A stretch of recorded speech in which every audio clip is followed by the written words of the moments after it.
This video discusses sensitive topics related to abuse. Listener discretion is advised.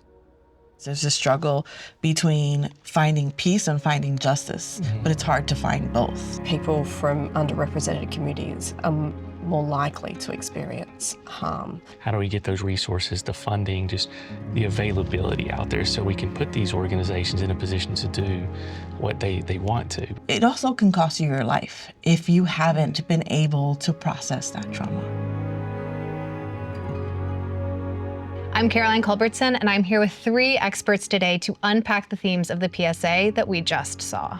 So in this video that we have just watched, we really see the weight of trauma and the effect and the toll that this can have on a young person. We see, this young girl, and she's carrying this rock, this metaphorical weight in the aftermath of her trauma, and she's trying to move through her daily life. She's trying to move through the world while carrying it. And it's affecting how she participates in activities. It's affecting her interpersonal relationships at school. And what's so striking to me about the picture that this paints is the isolation that this young girl feels in her experience as she's grappling with something that no one should have to grapple with, and especially at this age. Jenna, it's helping me sort of understand that trauma doesn't necessarily end when the abuse does. What is at stake when young victims are carrying the weight of this by themselves? Everything. Yeah. It is the relationships that they're going to try to encounter throughout time, whether it is a romantic relationship, whether it is communication with a professor or a classmate. It's when they're going to search for employment and sometimes feeling less than because they're struggling through everything.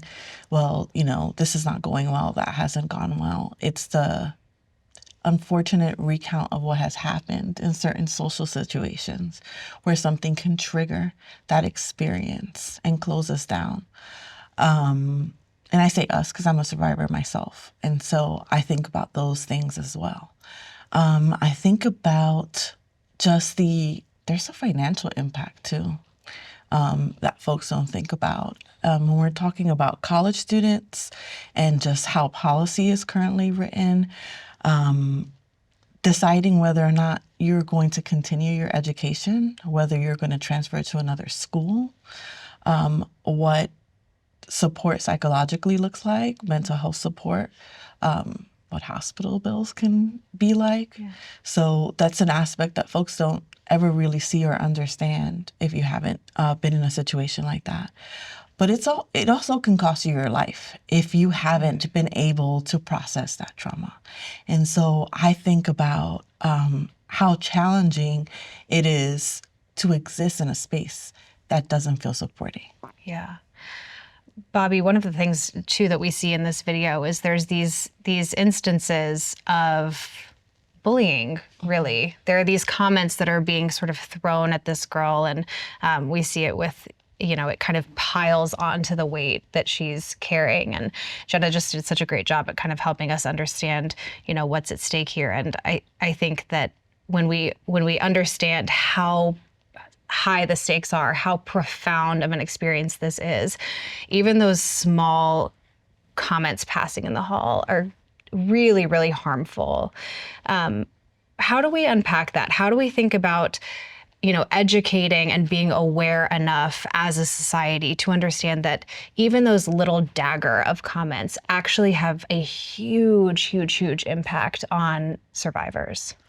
Yeah, I think you started with educate, right? Mm-hmm. And I like to come from a point where people often come from a good place and just don't understand, right? The comments being made, whether they make them or they don't, right? The lack of support that they don't know that somebody needs. What's said and what's unsaid. Yeah, what we have to do is educate individuals to recognize that they can have this positive impact on somebody that's had a negative experience, right? That's still carrying that with them. So people want to help is what I have found over the years of work that I've done, but we have to equip them with the tools and the understanding of how they can help and what the impact that is, right? And so you provide these education tools, you provide the tips, all these things that people can use to then understand and recognize that someone's been through trauma, that they're carrying that burden with them, how they can avoid adding to that burden, but also how they can take some of that burden away, right? How they can lessen that burden of that individual. And like I said, I think people really want to do that.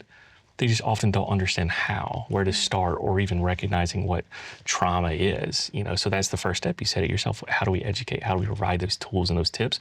And they're out there, right? Like as an organization, there are tools available. As a society, there are tips and education available. And I think prioritizing that education is really the first step in helping people understand what they can do to really help, because I feel like people would do it if they knew how. Yeah.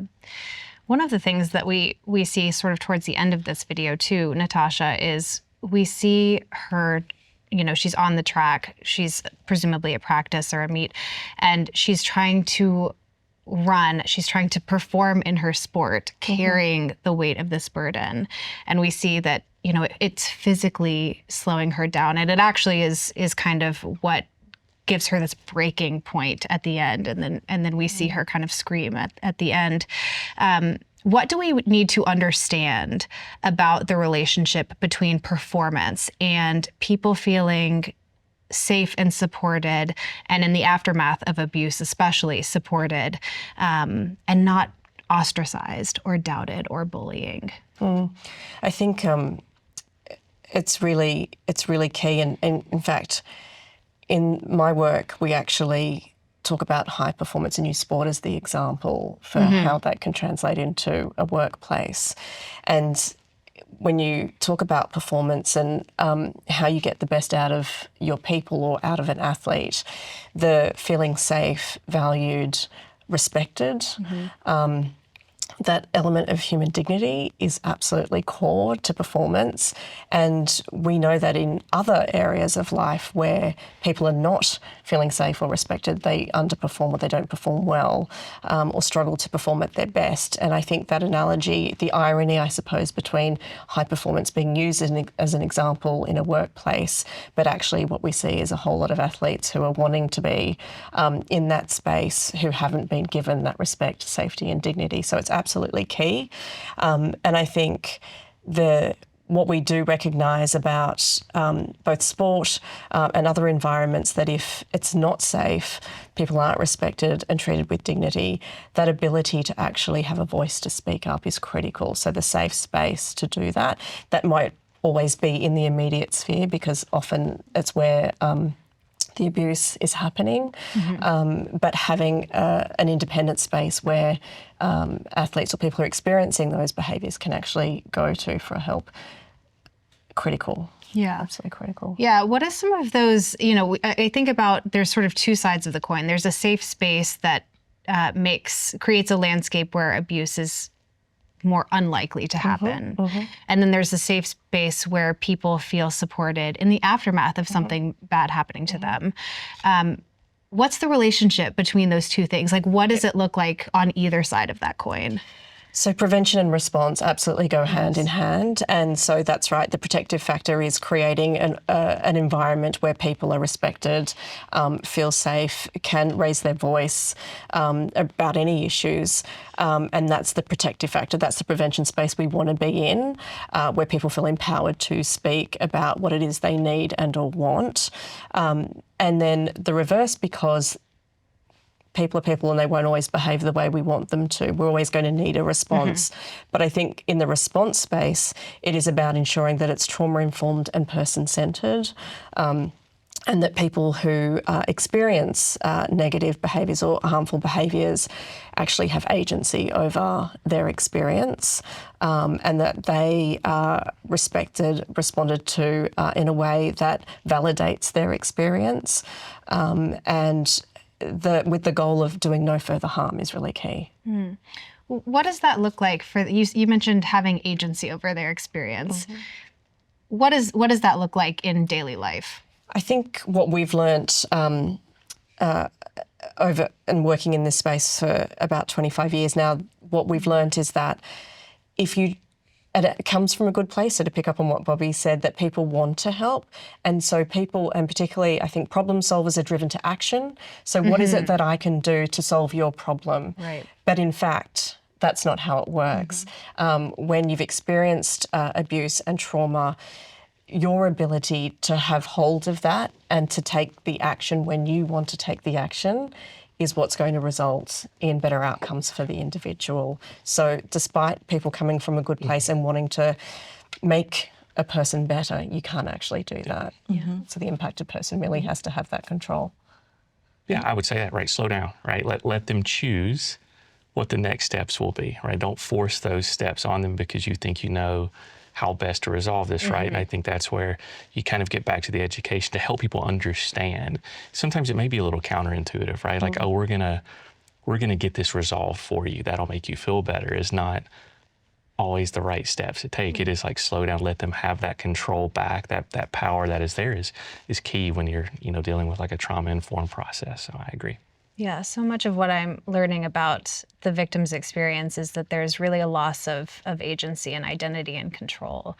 And so it seems to me that maybe that first step of having just a little bit of control over letting them decide how to proceed is really important. And providing them with the information to make that educated decision. Yeah.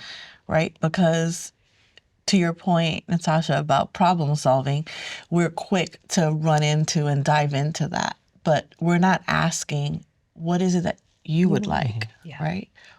Let me provide you, if you're okay with it, with information that'll help you make that choice or decision.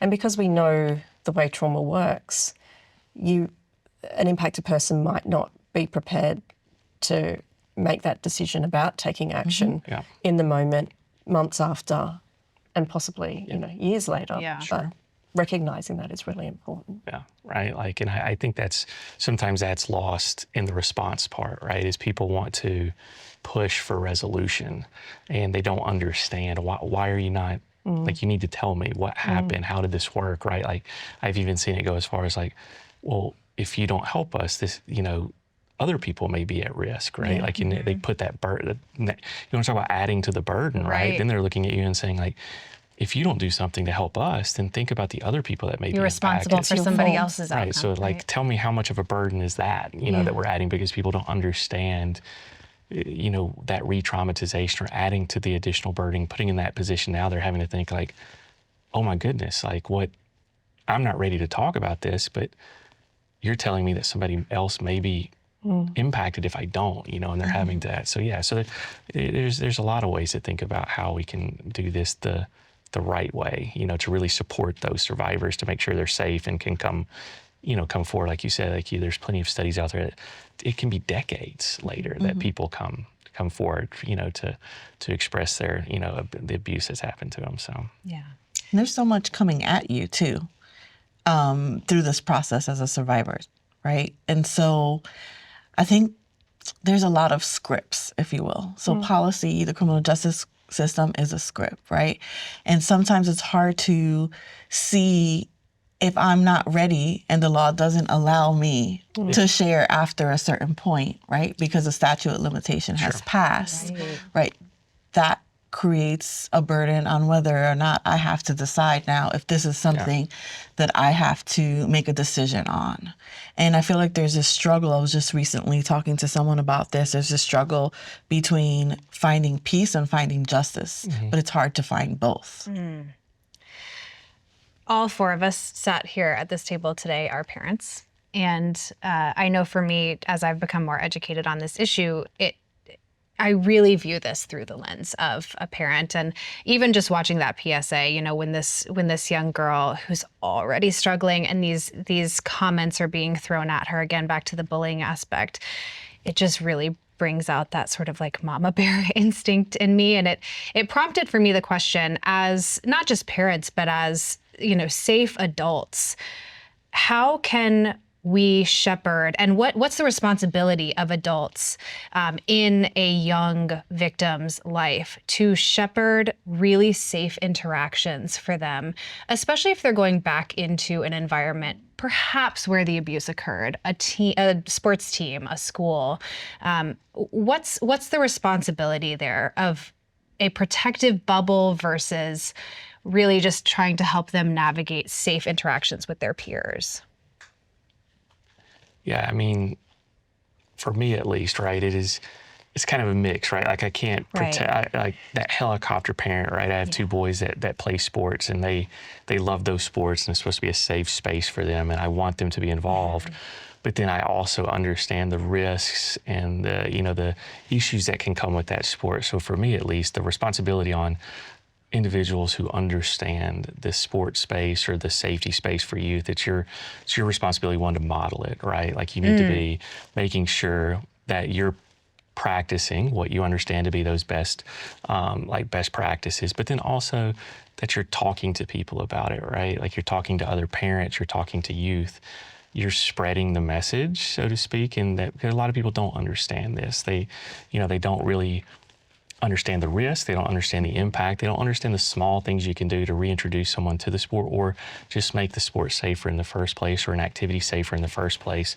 So maybe that there isn't this abuse or there isn't this misconduct occurring. So I would say as a responsible adult or an adult that really understands this, it's practicing it, then it's sharing that message so other people understand it and then they can practice it and holding each other accountable, right? Like if I see something that doesn't fit within a proper practice, I'm saying something to somebody and just having that conversation with them. So I think that's really important. It's just whatever we can do to keep communication going, to keep the understanding up, will go a long way. Jen, I'm curious how you've seen this play out in the work that you've done, perhaps hearing about some of the experiences of victims and how this has affected them. Well, I like something that you said, Bobby, and particularly it's the spreading the information. I'm a different parent, having my own experiences. At first, I have children that are 10 years apart, right? So I parent differently from the first to the second. And I would stay for every practice like a hawk, just making sure I wouldn't intervene, let the socialization and everything happen. But it was really watching and learning. Asking myself sometimes, why do people leave to go get coffee? Like they have the freedom to do that. I may not feel like I do. But what I learned from that or those observations was, one, I needed to give my child a space to grow, right? Because to your point, we can't prevent everything, but the education piece and the talking to parents piece. And so as I'm interacting with coaches or with parents, I talk about safety. And it's just not the safety of an injury where in sports is what we usually focus on, right? It's the mental health, the healthy relationships. I probably focus most on the healthy relationship piece. And that looks like even the conversations that are being had with the athletes when they are not performing at their highest or their best. The conversations that the athletes are having with each other, right? Is that how we speak to someone that we respect or that we care about? Because as an athlete, that's a community of people that become your family, really, especially if you're in the same sport for a very long time. So, like I said, I think that focusing on the education piece, I can't even change or stray from what you said because seriously, I think it matters. How shocked some parents are when I say that something can happen if you're not having the conversations with your kids, and that's also important. So the coach, the athlete, and the athlete themselves, having the conversation about what those safe environments look like, who to speak to. I even give my kids an out where if it's not me, that's okay. We need to figure out who that person is. And we do that at school as well. At school, every year and every couple of months, we talk about, so are your safe people still your safe people? Has anything changed? Yeah, that's such a great way to check in. Why? There are people that my children can go to that they know will listen because they have for other things. They've built that level of respect and trust. There are folks that will call me or my spouse if there's anything that's happening. And really modeling what that looks like or pointing out to my kid. You see, that's what a healthy relationship looks like. You see what that coach did, you see what that teacher did, you see what the principal did. Those are things we want to see repeated. And so when something does happen, because my child unfortunately was in an unhealthy relationship with a teacher at school, he was able to have a whole conversation with me about it. And I'm lucky that I implemented all those strategies ahead. He knew what to grab onto, and it was just to have a conversation about it. I love a script. A script as a parent, something to turn to, a tool is just the most helpful thing in the world, because there's so many times that we just don't know what the right thing to do is. Natasha, in your work, and then also as a parent, any tools that you sort of turn to, any things that you implement in your own parenting that come from the information that you have from your working background? Yeah, I think to pick up on Jenna's point, the conversation with children about what safe looks like, and who having a safe person to go to when safe doesn't happen, I think is really critical. So the younger in child-appropriate language, of course, age-appropriate language, the younger children are, that we can have those conversations about safety and about their safety and about their autonomy is absolutely critical. And so that's something that in my work that I've come across, and it's absolutely something I've applied as a parent. And I remember a very specific example of my son when he was about 7 years old playing rugby union in a community competition, and the coach, I think, was absent, and so a parent had stood in for a training session. When I picked him up, he's in the car, he said to me, "Oh, coach, today you used a phrase I didn't feel comfortable with." And I was like, "What was it? Told me the phrase." And I said, so this picks up on your point, Bobby, the bystander. I said, "Well, I'm going to speak to coach." He said, "No, I absolutely don't want you to do that. Please don't, Mum. That'll just be the worst thing you can do." And I said, "It'll actually be the best thing I can do. I know it won't feel like that in the moment, and if there's any negative consequences for you, we will deal with that. But I absolutely have to. That's my role." Yeah. And I did, and coach didn't necessarily agree with me, but accepted what I said, and moving forward, didn't speak to the boys like that again. So yeah, I'm really thinking too about how it might be different for young boys. I think that there definitely are some team cultures that exist, not to generalize, but maybe exist on boys' teams versus girls' teams. And I mean, as a young student and as, a young student athlete, the way that people view you and sort of your reputation, it matters more to you than perhaps it should, or maybe than anything else. And so I can totally understand that situation that, that your kiddo is in, where he was like, please don't say anything. And also, it is 100% what you have to do. But how, especially for parents of boys who might be in that situation and they're sort of fighting against any sort of culture that would kind of teach their boys that a certain set of behaviors are okay or a certain way of talking is okay. How do we navigate that with young men especially?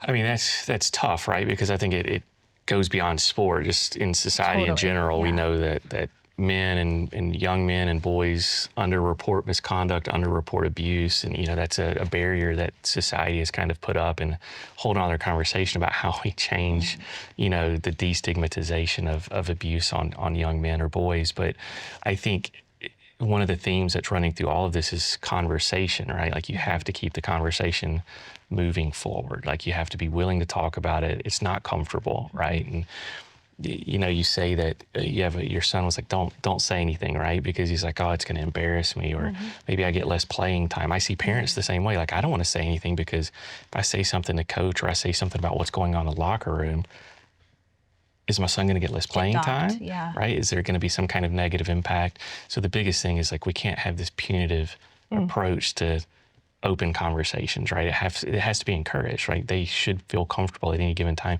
If your son came to you and said, "This made me uncomfortable," you ideally want to live in a space where he can come forward and say something to coach as well, right? Like, you want that safe space. And so for me, it's keeping that conversation up and going. And as a parent, it's having those regular conversations about, the simple things, right? Like if you're not willing to talk about the everyday things, like what happened at school, it's going to be more difficult for them to come forward with the more serious conversations, right? So for me, it's normalizing conversations as a part of everyday parenting. You know, it's sitting around the table and asking how the day was or what happened at school and all those small things. So if something were to happen, they feel comfortable coming to you. But in a sports setting, especially with young men, it's a constant conversation about here's, you can come to me if anything's happened. Here's what safety looks like, kind of like what we've already talked about. But it's a struggle on a societal level where we still stigmatize a lot of that, and young men and boys are just not comfortable coming forward, with not just abuse, just any type of like sexual abuse, but like physical or emotional abuse that occurs in sport, and what they're going to do is tough, right? Like I think, all you can do is encourage and create a safe space and make sure that they're a part of a club or an organization that also encourages that safe space where parents are allowed to speak up, players are allowed to speak up. I think that's kind of key.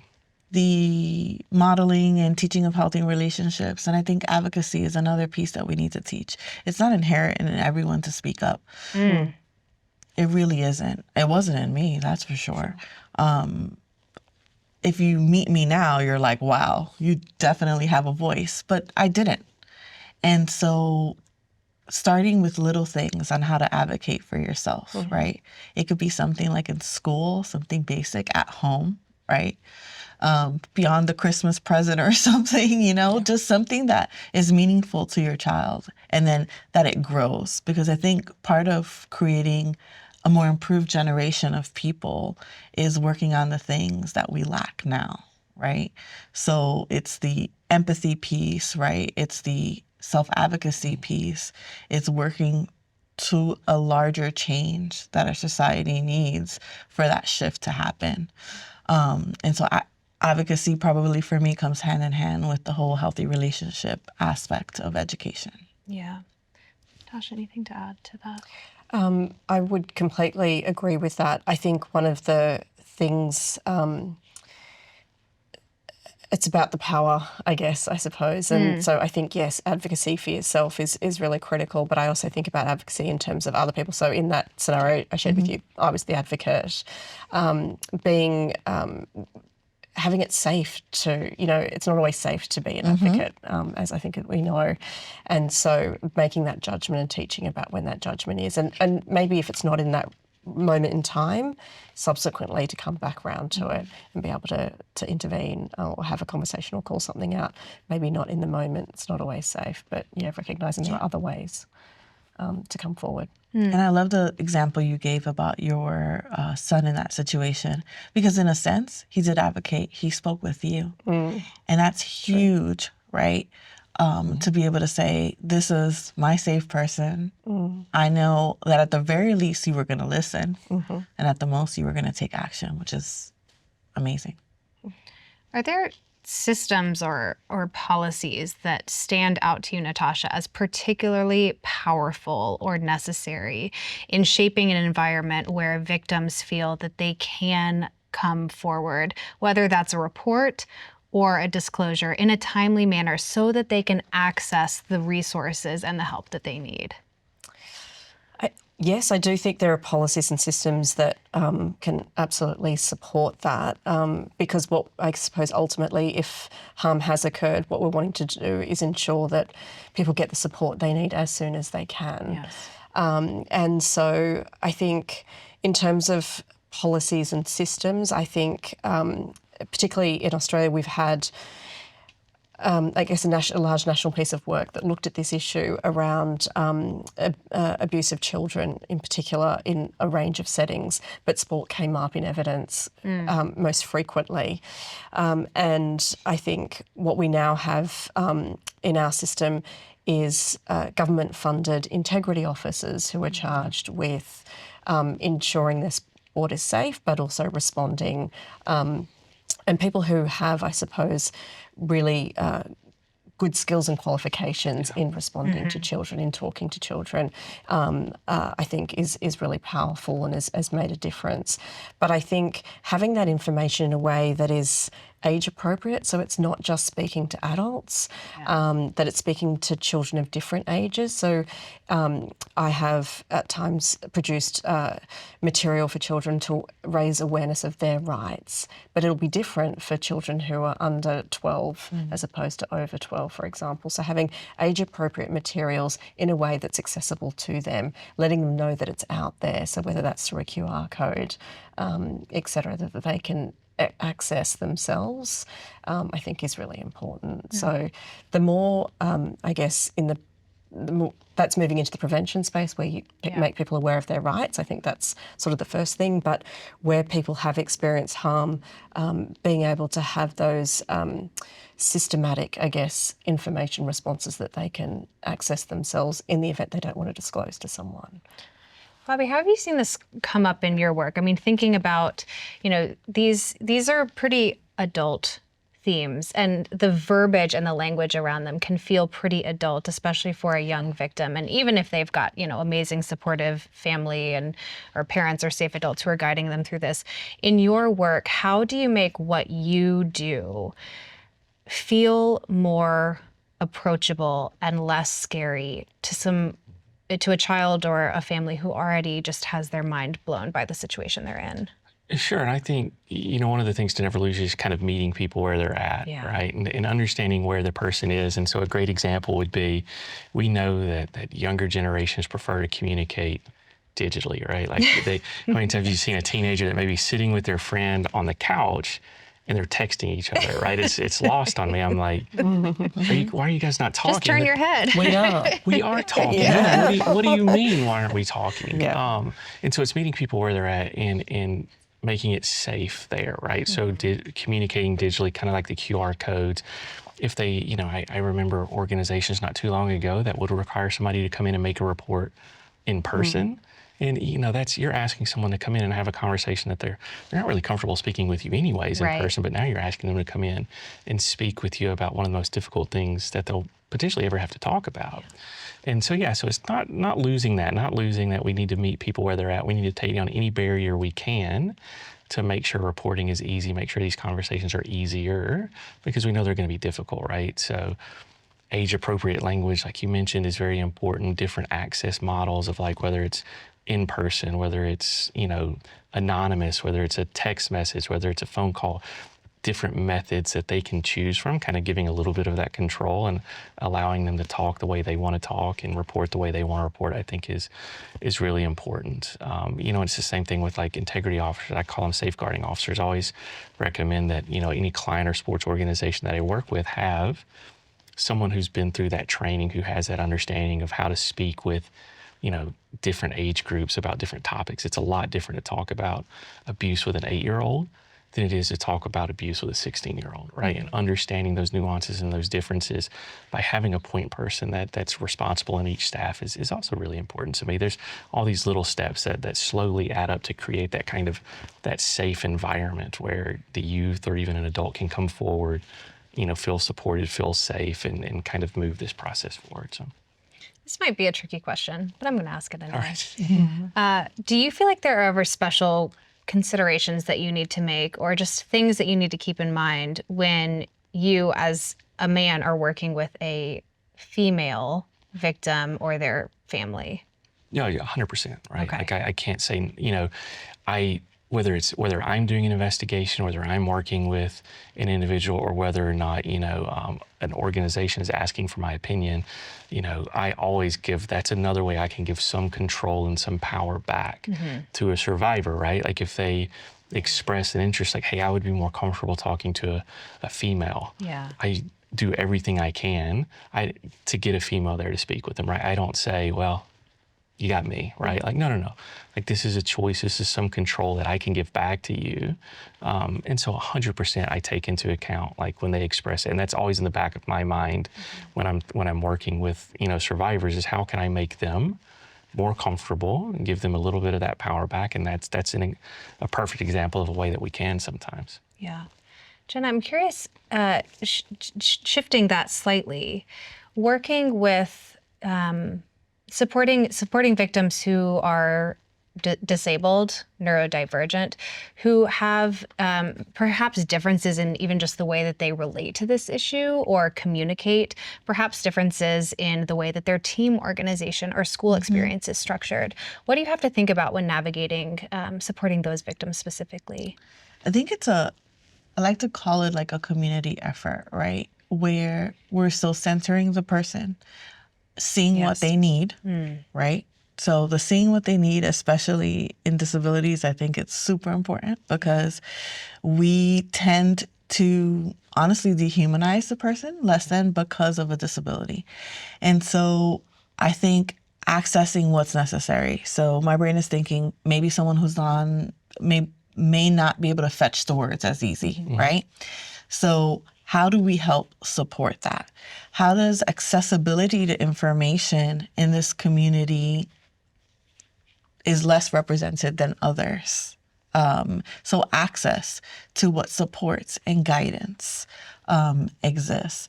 And going back to saying a community of professionals, I think it's important because someone who is disabled may have already a trusted partnership with a therapist, with someone who's providing, let's say, OT, PT, so many different things. And I'm referring to myself because I'm also a survivor and I have a disability. So this is interesting to be able to look at it in that perspective. Not having the words or not being able to have a space where you can disconnect from what's being asked for. So like a quiet space, okay? Yeah. And my brain is going a mile a minute because I think about workspaces too, right? Being able to disconnect, whether it's loud or too quiet, having something to fidget or feel where your senses are being less stimulated. So like a toy or a blanket. And all of these different things are not available sometimes when we think about the stale situation where we're being asked questions in, right? So whether it's in an investigation in just a basic office or at the police station or at the hospital, we're looking for ways that we can find comfort and support. So I think, again, I'd say accessibility to things that we need, and accessibility to information that we need and people that we need. Having the right people involved and not separating them is another thing. So I think about when I have had to answer questions and it's like, no, that person can't be in the room right now. I'm like, well, why? Right? That's my person. If that's the person I need to be able to have this conversation. Yeah. Natasha, I'm wondering if you have anything to add to that. Yeah, I think what we know is that people from underrepresented communities are more likely to experience harm.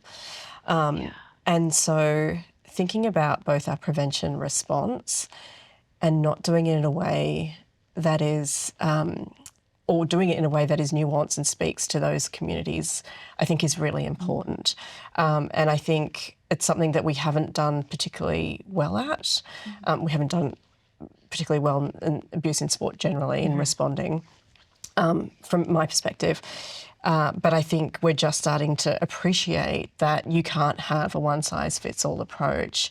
And so when we think about the response side of the equation, having something that is targeted for those communities who we know are more likely to experience harm is really critical. And I think in the Australian context, we are starting to see again, government-funded support mechanisms for underrepresented communities, but there's still a long way to go. I think there's a lot of work still to be done in that space so that we're actually reaching those who are most at risk. Yeah. Can you talk a little bit more about some of the factors that make those varying communities sit at a level where they are at higher risk? Like, help us understand what that looks like. Sure. So we know that, so if you think about power and essentially power and discrimination, how it works is that there are personal characteristics or identities that we have that mean that we're I guess, different to the dominant culture, and that will increase our risk of experiencing harm or negative behaviours. And so the more identities that you have will increase the risk of experiencing discrimination or harm. So, for example, we know that being a woman means you're more likely to experience gender-based harm. Being a woman of colour increases the risk still, being a woman with disability. So the different identities that we have, as you layer that, we call it intersectionality, as we layer those, it increases the risk of experiencing harmful behaviours. What about socioeconomic factors? Absolutely, another identity, I suppose, that that can exist, that can increase the risk. One of the things that, it was just a small moment earlier, but Jenna, it stood out to me. You mentioned how you used to sit at all of your kids' practices and sort of watch like a hawk. And something that it made me think of is, you know, some parents are working 2 and 3 jobs, and that's not an option for them. And so even just that moment of not being able to attend all the games or attend all of the practices, and just not having as much of that bandwidth for time where you're sort of passively supporting, that's probably also another risk factor. Absolutely. Absolutely. I mean, I have chapters in my life, right? So I've had chapters where I've worked a job 7 to 7, right? And I was lucky enough to be able to do that.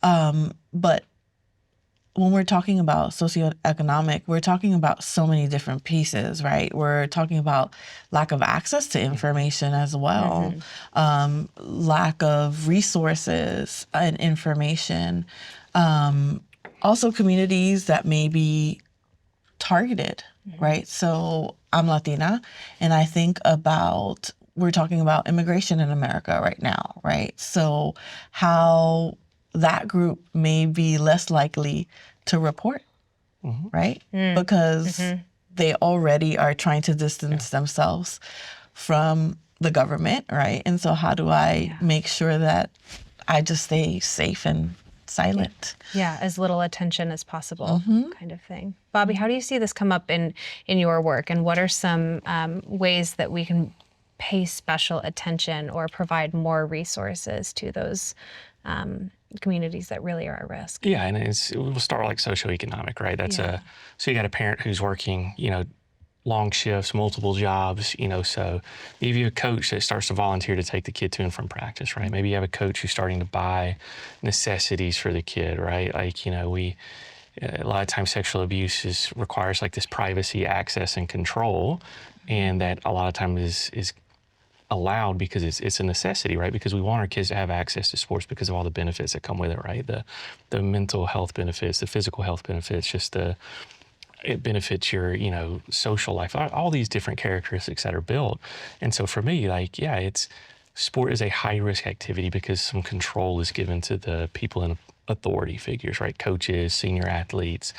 I think, you know, you start with conversations, but you also, as a parent, or as an adult, you ask questions about what policies and procedures are in place. Absolutely. And you also hold the organization accountable, right? Like, if you understand there are policies and procedures in place and you're seeing them being violated, you say something, right? Like, it's part of what you can do. If you don't say something, right? If you see something and you don't say anything, then that just kind of creates more of a culture of potential harm and risk than if you were to say something at all. So so it's something we see quite a bit, and I think socioeconomic is really an important factor when it comes to grooming and manipulation and potential sexual abuse from that aspect. But it's understanding, educate yourself when there may be a potential problem, educate yourself as to what the policies and procedures are of any organization that you or your child is involved in, and then speak up if you see something, or even if you just think that there's something they could do different and better, is a way that we can really improve the situation. Are there any policies or procedures that come to mind that are particularly effective with this regard that you're familiar with? Yeah, you know, I don't ever lean too much on policies and procedures, right? They're so important, but you want an entire culture of safety, which goes beyond policies and procedures. But if I'm keying in on policies and procedures, one thing that goes back to what I said earlier is teens, young adults communicate digitally. They live in this digital world, and it is the bane of my existence as like a sports safety professional, because it allows 24/7 access to youth, right? Like they have their cell phone or their internet. And so at least effective policies and necessary policies now are ways that we control those one-on-one interactions through digital means, right? Because those are not going to be observable. They're not going to be interruptible when there's text messages or Instagrams or Snapchats, whatever it may be, being sent. And that's the norm for that youth to communicate that way. So ensuring that there are those types of policies in place and that they're being followed is one way that's, is an absolute necessity in the kind of digital world we live in now. Yeah, I think it's useful too, some of those policies and like talking a little bit about them. It also just helps parents or safe adults around these kids sort of get an idea of like what's normal and what's not, because my oldest child is still pretty young and doesn't have a phone yet or anything like that. But, moving into the era where she will, I'm having to really sort of think about like, would I be uncomfortable with a coach texting her if I'm not also on that thread? And I know that there are some, governing bodies of sport that have come out with some policies around things like that, because it truly was the first time that I had ever kind of thought about that. Yeah, so abuse prevention policies have become a lot more commonplace in sport nowadays, right? Where there is one-on-one communication policy, there's travel policy, there's lodging policy. Like how it wasn't uncommon when I was playing sports as a youth that, there'd be 4 kids and an adult in one room in a hotel to try to save cost, right? Totally. Like that's the way to do it. And it's the same thing, like you don't understand it's a potential issue. It's kind of normalized, and so you're having to make that decision. And that's where I think some of it is incumbent on the organization to set those policy procedures and then enforce them, right? And tell the parents this is or isn't acceptable, and I think that that's really important, because it varies from organization to organization, which I think is a problem, because you go to one place and it's like, oh, it's okay for the coach to text the athlete and it's normal place. Then all of a sudden those texts become more frequent and the content becomes, more sexual, or it becomes a problem. Or there's photos in that text thread. Yeah, and it's normalized starting, early. It's just, it's all about sport to start with, right? And so that's where I think, those types of policies that dictate how we can safely communicate between an adult and a minor are really important, because to me there's going to have to be communication, right? Like practice changes, when the schedule is, there's always going to be the need for communication between the coaches and the athletes. How can we do that safely? And one of the ways is what you're talking about is like, well, we're going to include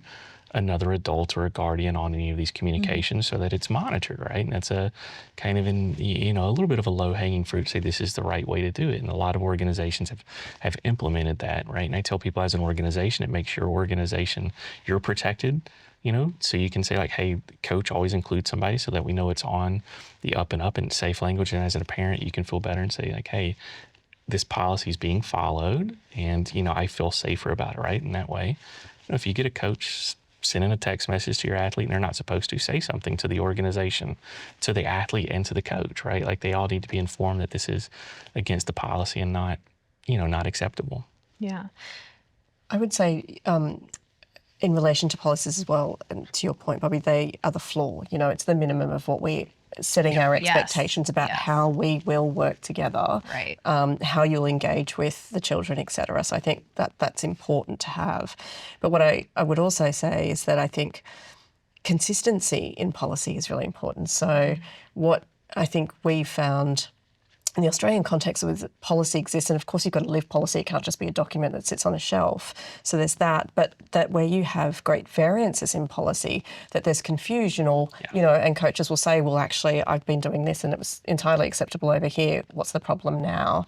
And so that people on both sides so understand their obligations and their rights is really critical. And so that the more consistency you have with that floor, I suppose, is the better off we all are. So that when you're moving across sports or jurisdictions, states, etc., that it's understood and it's the same. that there isn't going to be great variance, so that there aren't those gaps for people to fall through. It would seem to me too that the consistency would also be important to exist between organizations. If I go and I work in this one, this one company that has very, very, tightly upheld policies around. I mean, you mentioned the idea that at one point, growing up, it would be like 4 kids in a hotel room with an adult.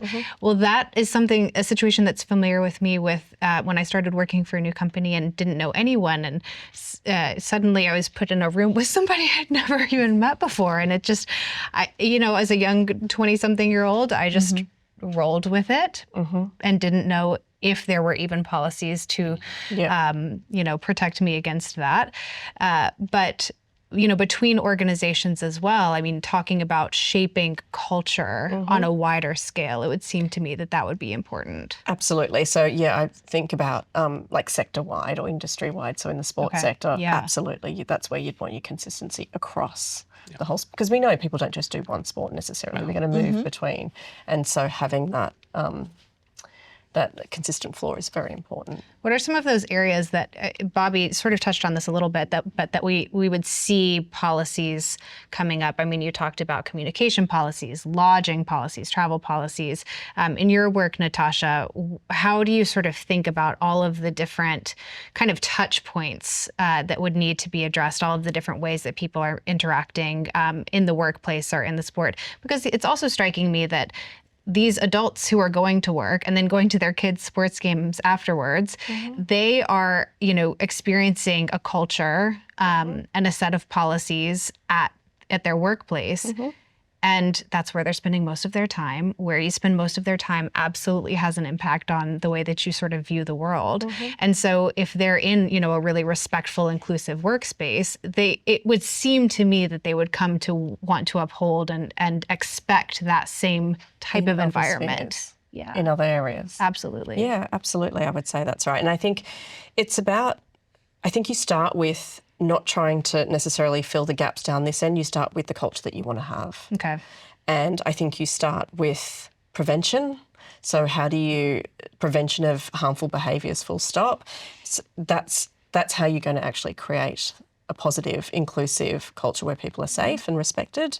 And then when you start with that, you're very much in the prevention space. As I said previously, you're going to always need a response because things won't always go to plan. But as long as your response is thinking about the impacted person and doing no further harm, then you're actually implementing best practice. Jenna, I would love to start with you for this question, but I really would like to understand a little bit about what the fallout can look like when institutions fail to deliver support to victims in the aftermath of abuse. What that can look like in terms of the cost, not only to, the physical, the emotional and psychological cost, not only to victims, but to teams and to that victims' communities as well. I'll speak to what looks like individualistic loss, right? So it looks like mental health challenges. It looks like loss of life. But that impacts folks' families as well, right? And so creating this pattern that unfortunately affects the families involved. I think about what the cost was for me and how that changed the dynamics of my family and interaction, how that impacted my ability to gain employment, thinking of myself less than for a while because I was just striving for this perfection that was very hard to attain. The cost is financial, which I know we spoke about that a little bit earlier in this conversation. But I started with saying it feels individualistic because folks think a burden is only carried within the person, and it is. It's a huge one. We saw the PSA with the rock and just how that carries. But it really impacts the communities that we're in because it also places folks in a position where they may be scared to share and open up, where they might not be able to perform their best because just of the fear of repercussions and retaliations when policy systems fail us. Yeah, so I mean, when you start talking about like institutional failure or betrayal, I think you start with saying like, so you have an individual who may have been through a traumatic incident that exacerbates or exaggerates the trauma that they have suffered, and then it can create its own trauma, right? Because they had reliance on this institution. They thought it was a safe space, right? So not only can it be more traumatic, it can also create its own trauma, right? And so I think that's really important. But then when you talk about individual dynamics, I thought the symbolism in the PSA was great, right? She was moving slower, right? She was behind, right? So from an individual level, the performance struggles, right? From a team aspect, the cohesion is going to kind of come apart, right? But then think about the culture that it creates. Like the individual and the team sees the failure. So how much confidence, how much trust are they going to have? It goes back to a point made in the very beginning about a safe space is a more productive space. So if your team understands this isn't a safe space because they saw the response and they're like, this is lacking, right? You didn't support this individual. Look what this did to them from coming forward. I'm not coming forward. I'm not going to talk about this. Like, look what it did. That's not a safe space. That's going to decrease productivity. They're not going to perform as well. They may leave sport, right? Which I hate to see because like I love sports, right? My kids love sports. We know all the benefits of sport. I don't want people leaving sport, right? I want as many people involved in sport as possible in a safe, productive, and supportive way. And so I think that's right. It's incumbent on the institutions to really be that safe space. And when they fail, it has just massive impacts on the individual they failed, and then the community as well. They all see that, right? And I know it's a lot to put on an organization, but that is a job that they've undertaken by becoming this organization. So I do think it's so important from the sports context that they do everything that they can to avoid those failures, right? And that goes to the educational piece, the understanding piece, because when they do fail, it is usually felt by not only the survivor, but a lot of those individuals around the survivor as well. Yeah, it's that accountability piece too that I think it feels like unspoken permission that if we don't do anything, if we don't hold this person accountable, that, you know, if abuse happened under our purview, that we're kind of quietly saying that this is okay. Natasha, how do you see this play out? I mean, I think the ripple effect is enormous beyond the individual because of exactly what Jenna and Bobby have pointed out. And I think an example I think of is, and I would say that in Australia, I think the movement of athletes sort of claiming back their rights and survivors coming forward was very much off the back of the release of Athlete A in Australia, so a US documentary, but when it was released in Australia, and what we have seen since that time is a whole range of athletes coming forward. And I took a call from a national sport, who just wanted to tell someone that this had happened and that she had 4 other teammates who had also experienced that same harm in the sport at the same time.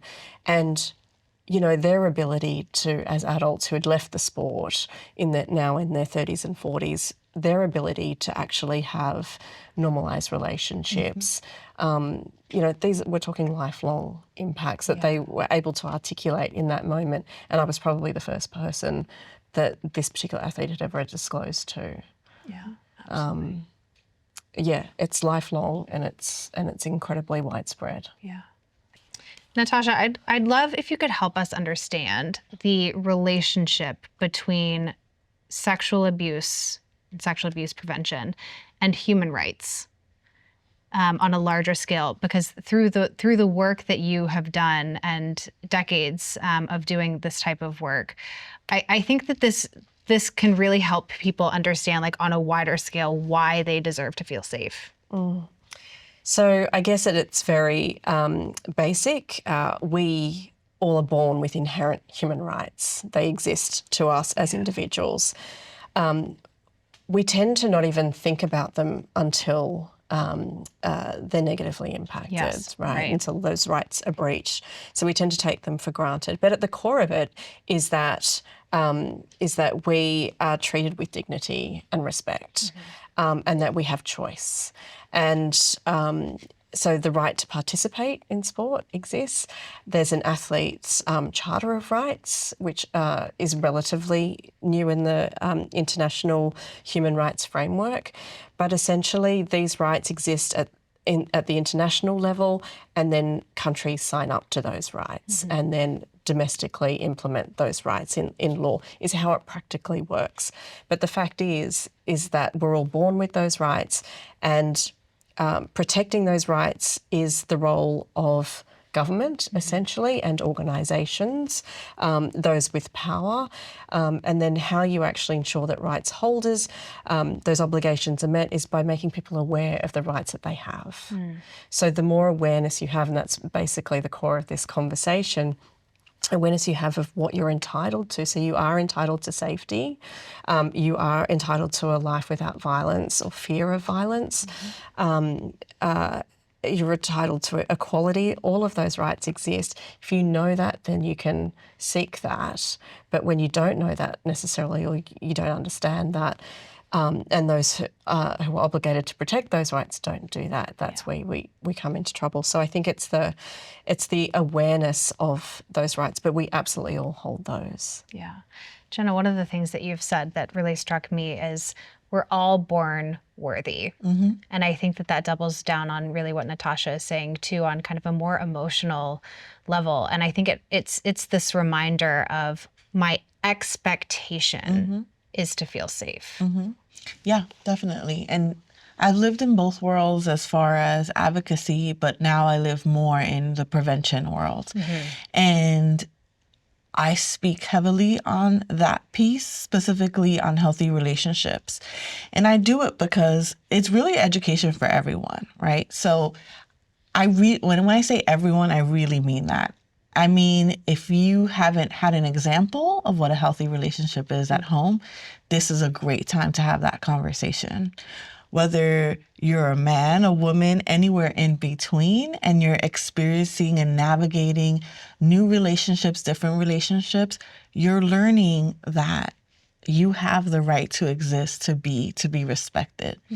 And you should also want to respect others as well. And it's so interesting, the population I work with, because it's college students. And so it is the time where we're exploring, figuring out who we are, what we're about. And I get to see the struggle that exists between the concept or the idea of this is what I was taught. Is it right? Is it wrong?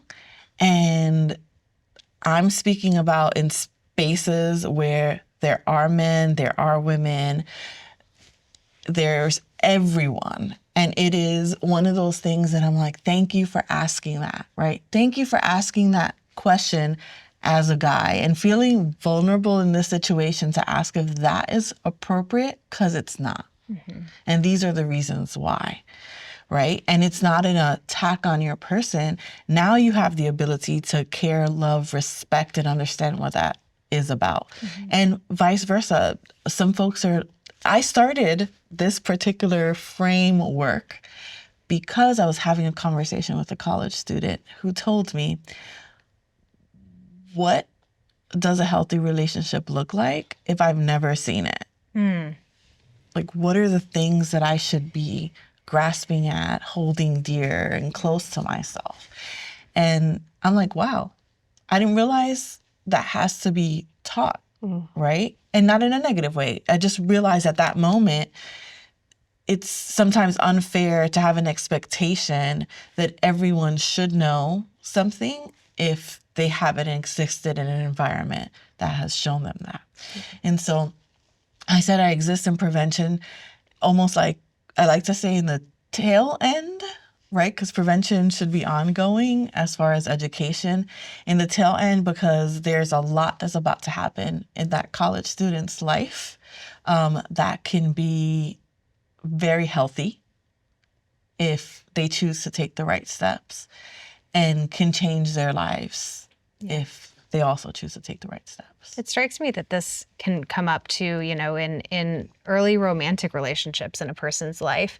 And I think so often, we have this mental line of, if there's anything, physically abusive that happens, but there's all these other ways that relationships can be unhealthy that we don't talk about as much. I would love if you could give us a little bit of education around that here, on what are some unhealthy dynamics? What do some healthy dynamics look like? I think in my brain, I have the last talk I was in which was with a fraternity.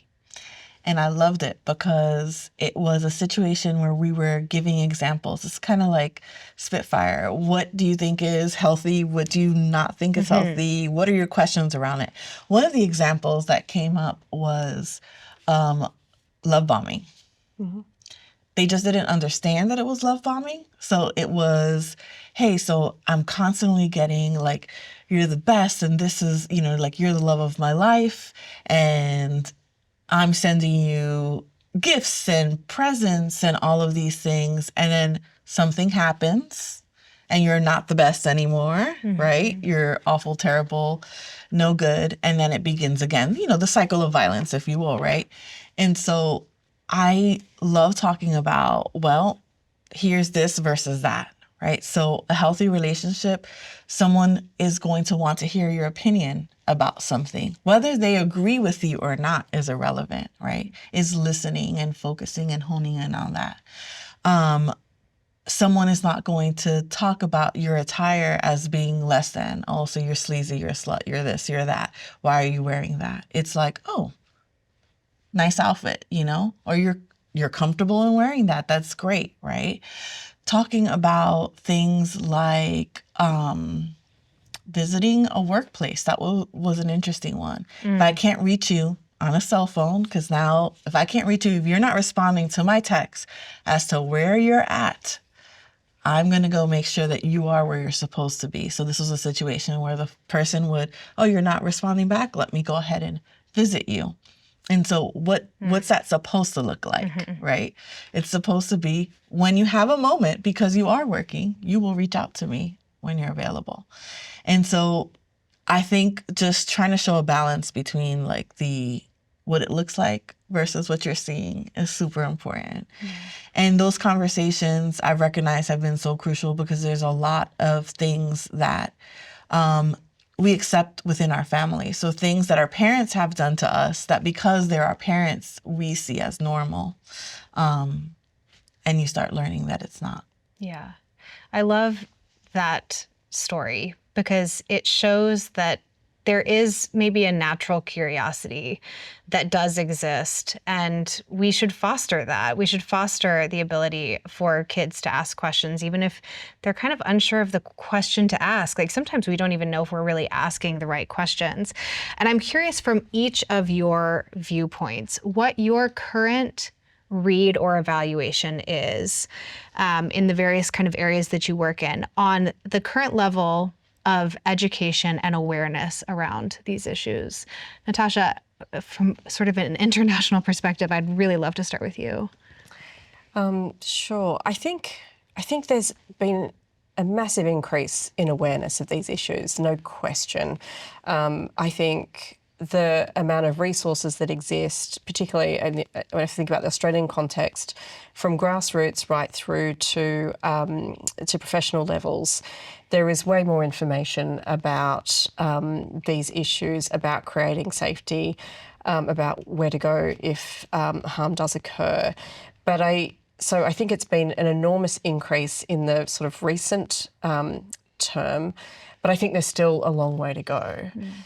So it's encouraging, and we want to see more of it. I guess to my earlier comment, have it so that it's not one size fits all, so that we are actually having age-appropriate communications, multiple ways of communicating with key stakeholders in the space, but making certainly individuals aware of their rights, I think is really important. And then the responsibility of organisations to step up and work in the prevention space. I think there's a lot of nervousness around dealing with, I think what we see in Australia is there's the new way forward where child safeguarding is prominent. but I still think there's a lot of nervousness about what's occurred previously. And I think we've moved from a win at all costs, and I mentioned this to you previously, we had a win at all costs kind of approach, and now we have a win well approach, which means individuals have to be well.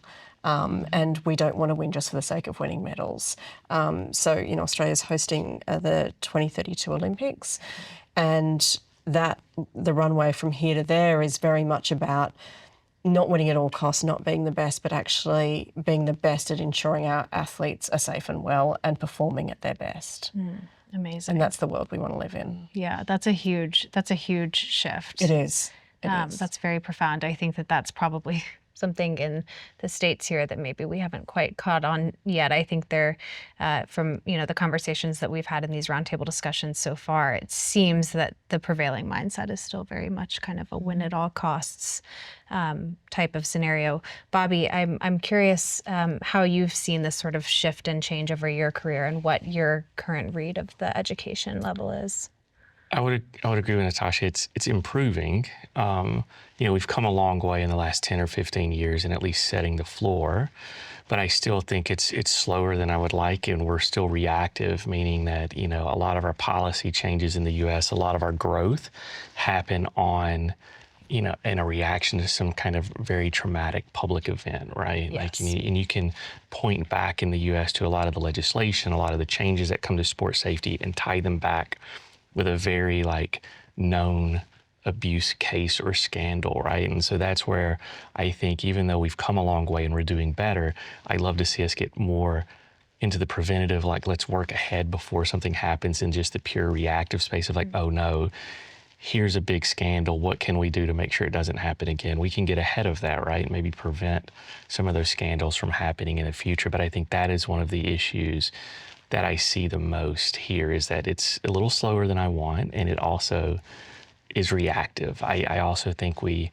don't have a lot of, we put a lot on the survivors. The burden often rests on the survivors to push the needle forward in the U.S., and I would like to see more involvement from safeguarding individuals, groups, organizations, whoever it may be, to push the needle forward as well. The survivor's voice should always be heard, right? It should always be present. They should always have a seat at the table, but they can't be the only group providing, the momentum for safeguarding, right? In the U.S., sometimes it feels like they're the ones driving it. And so when we talk about it, it kind of goes back to tie in to that video and the symbolism, right?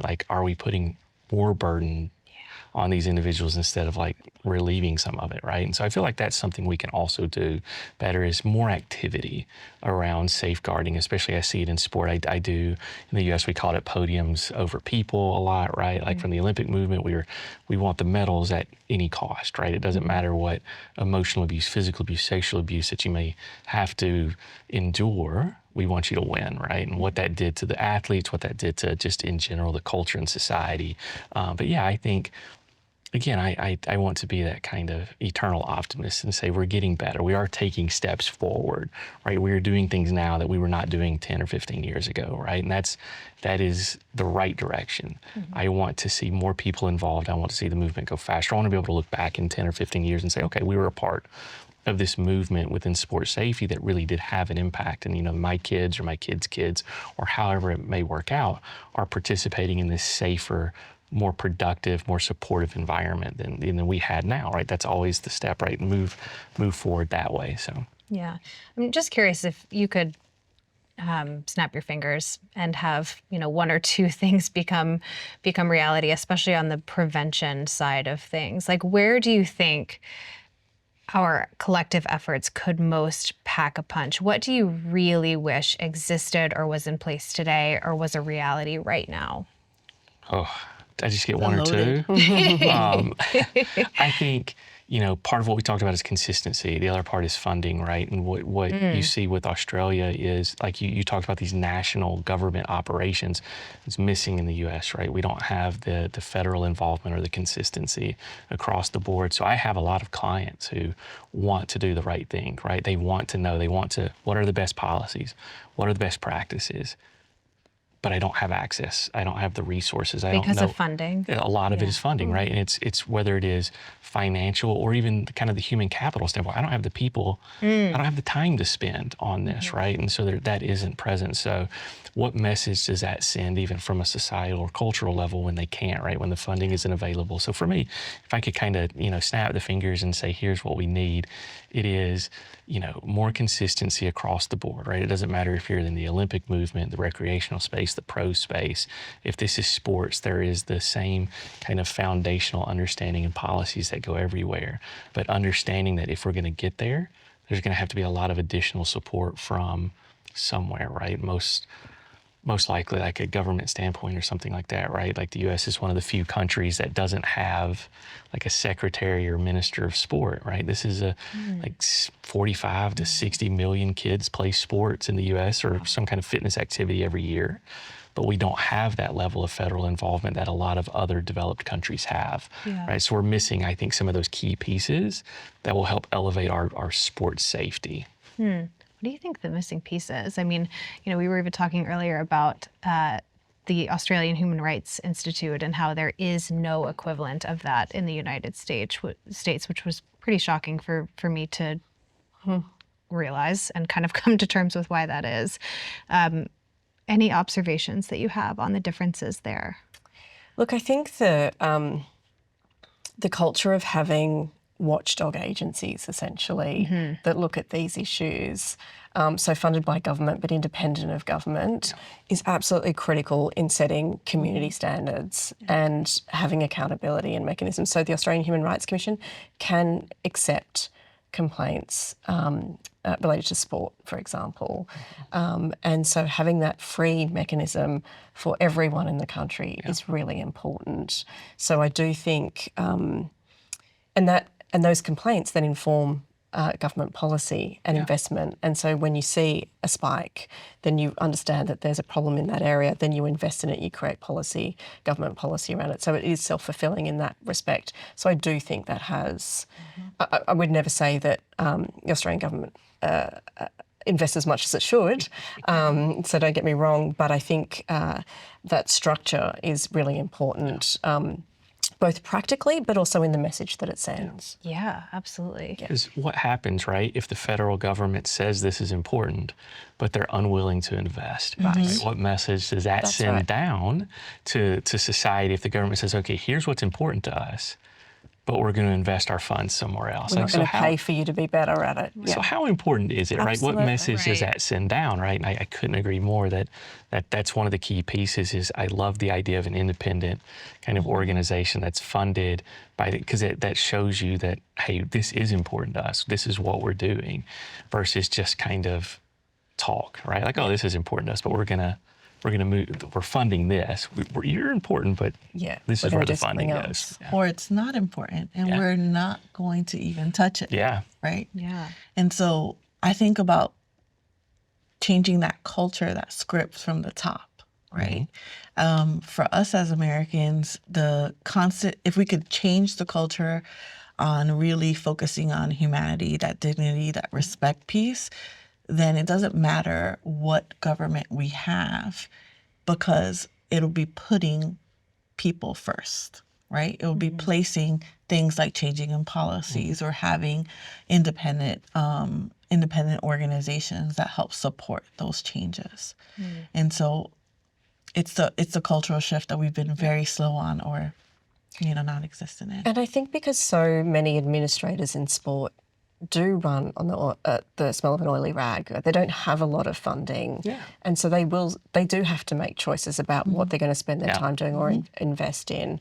And I think that's where actually government has a really key role to play. So Sport Integrity Australia was established precisely recognising that lots of volunteers in the sporting sector, not a lot of paid roles in order to actually support those sporting organisations to do the right thing, to build their capacity, to understand their obligations, all of that. So that's what we're kind of seeing now in the Australian context, and I think it's having making a difference. No, I'd love to see it here, right? Like I work with sports organizations from the grassroots to the nationals to the international level, so many of them want to do the right thing, right? Very rarely do I run into an organization that's like, oh, I don't want to protect kids. Like, what are you talking about? No, that's not the reality. The reality is I want to help, but I either don't know how or I'm not able to, right? And so it's a barrier that's up that seems like there are ways that we can kind of take that down. And one would be, how do we get those resources, the funding, just the availability out there so we can put these organizations in a position to do what they want to, but they don't really know how or they can't, right? Because they're running on a volunteer base or they're barely treading water. Because most of these organizations that are in the sport are in it for the right reasons, right? They want to support, they want to help improve the lives of youth. So let's put them in a position to succeed. To do that well.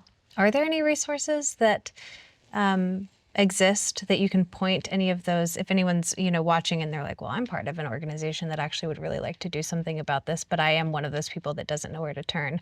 Are there any secret resources that you can turn us on to? I wish, right? And that's part of the problem in the U.S. is it's inconsistent. It's, and you have organizations like WeRideTogether that are starting to put resources together, which I think is so important, and making them available, right? We're seeing some states like Colorado get involved in creating resources like free codes of conduct and templates and things. So people are getting there, right? But it's not it's not easy to find, right? You're actually having to get down into it to try to find these resources. And so, I think it's just by start looking in your area what is available, right? And like Googling like sports safety resources, they're out there, but they're very fractured or siloed at this point. And it doesn't feel cohesive, right? Because there isn't the consistency across the board. But yeah, like I said, what we're here doing today is a great example of organizations starting to create and produce resources that are available, right? And they're out there, and they can be a little bit difficult to find at times, but get on the internet and you'll find some good, solid, free resources that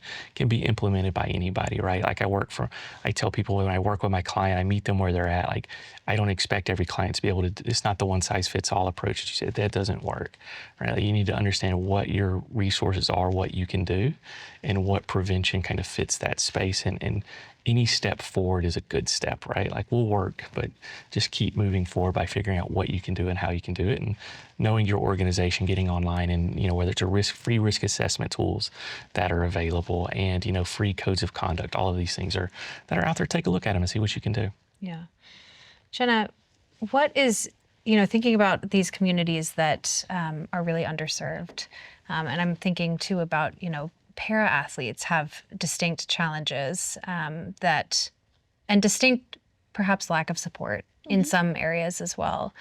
What is top priority for you? Again, if you could kind of snap your fingers and have a couple of things fixed, what's sort of top priority for you in terms of changes that you would like to see?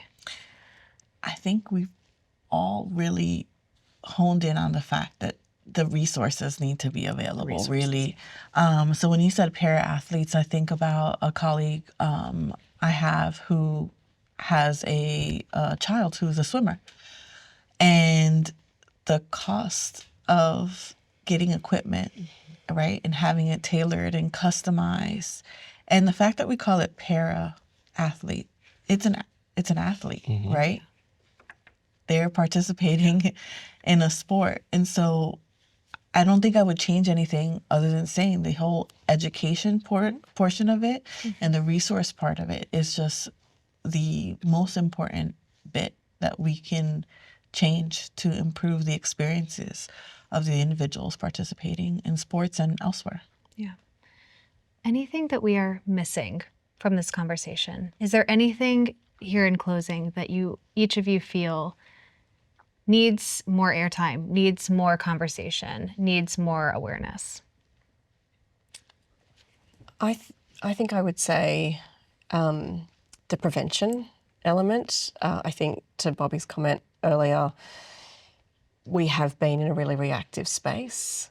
And so I think more conversation around prevention would be one. And the other one I would say is around the, past abuse, or what we call historic abuse in sport, and the burden on individuals to come forward to keep the momentum, to get the change, I think is unacceptable. And I think there's a reluctance and a nervousness about dealing with that at a systemic level.